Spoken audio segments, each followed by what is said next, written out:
बिस्मिल्लाहिर्रहमानिर्रहीम। औलाद की तरबियत कीजिए। ये नहीं कि आप उनको हाफिज, आलिम, मुफ्ती, शेखुल हदीस बनाएं, दीनदार बनाएं।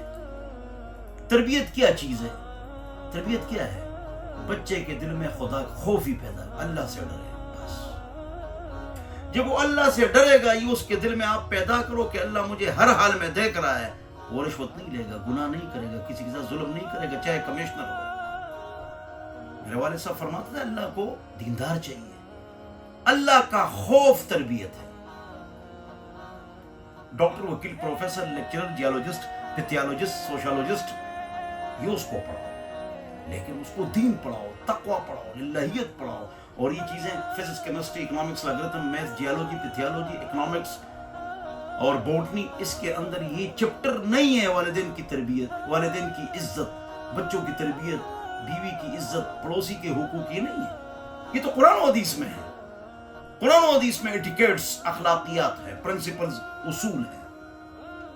तो आप इस पर अमल फरमाएं कि औलाद की तरबियत करें, चाहे उसको आप डॉक्टर बनाएं, जनरल साहब बना दें, लेकिन अल्लाह का खौफ। तरबियत पर बात नहीं होती, तरबियत नहीं है। हमारी अपनी भी तरबियत नहीं तो अपने औलाद की क्या तरबियत करेंगे? उनके सामने झूठ बोलते हैं, गुनाह करते हैं, मोबाइल में गलत चीज देखते हैं, तो वो क्या तरबियत होगी? कल आपको मारेगी औलाद। एक बच्चा बाएं हाथ से हर तरफ से खा रहा था, तो हुजूर अकरम सल्लल्लाहु अलैहि वसल्लम ने उसको कहा, या गुलाम सब मिल जाए, बिस्मिल्लाह पढ़ो ये बच्चे, वकुल भी यमीनिक, दाएं हाथ से खाओ, वकुल मिम्मा यलीक, सामने से खाओ। तरबियत। हुजूर ने फरमाया, अद्दिबू औलादकुम बिसलास खिसाल।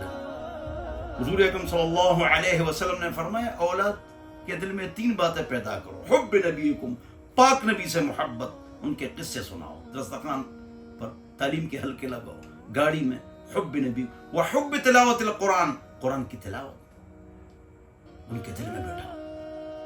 व हुब्ब अहले बैत, अहले बैत सहाबा से मोहब्बत उनके दिल में बैठाओ। अल्लाह हमारी औलाद की तरबियत फरमाए और 5 वक्त उनको नमाज पढ़ाएं और उनको कुरान के लिए बैठाएं।